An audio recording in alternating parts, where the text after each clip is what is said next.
Sudah sering baca ayat kursi? Ini dia 3 keutamaannya. Yuk simak penjelasannya.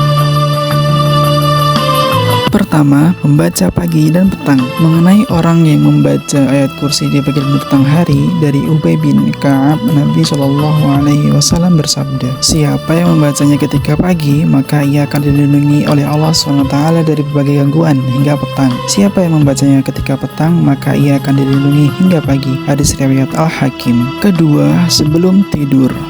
Hal ini dapat dilihat dari pengaduan Abu Hurairah pada Rasulullah SAW tentang seseorang yang mengajarkan padanya ayat kursi. Abu Hurairah menjawab, wahai Rasulullah, ia mengaku bahwa ia mengajarkan suatu kalimat yang Allah beri manfaat padaku jika membacanya, sehingga aku pun melepaskan dirinya. Nabi SAW bertanya, apakah kalimat tersebut? Abu Hurairah menjawab, ia mengatakan padaku, jika aku hendak pergi tidur di ranjang, hendaklah membaca ayat kursi hingga selesai, yaitu bacaan Allahu la ilaha illa huwal hayyul qayyum. Lalu ia mengatakan padaku bahwa Allah akan senantiasa menjagaku dan setan pun tidak akan mendekatimu hingga pagi hari. Dan para sahabat lebih semangat dalam melakukan kebaikan. Nabi SAW bersabda, adapun dia kala itu berkata benar, namun asalnya dia pendusta. Engkau tahu siapa yang bercakap denganmu sampai 3 malam itu, wahai Abu Hurairah? Tidak, jawab Abu Hurairah. Nabi SAW berkata, dia adalah setan.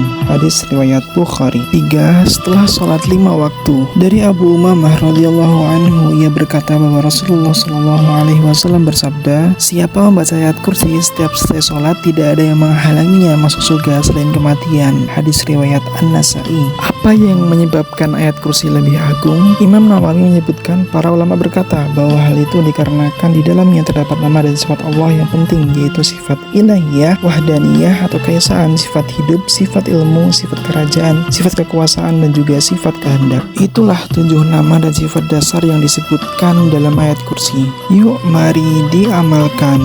Sampai jumpa di konten selanjutnya. Assalamualaikum warahmatullahi wabarakatuh.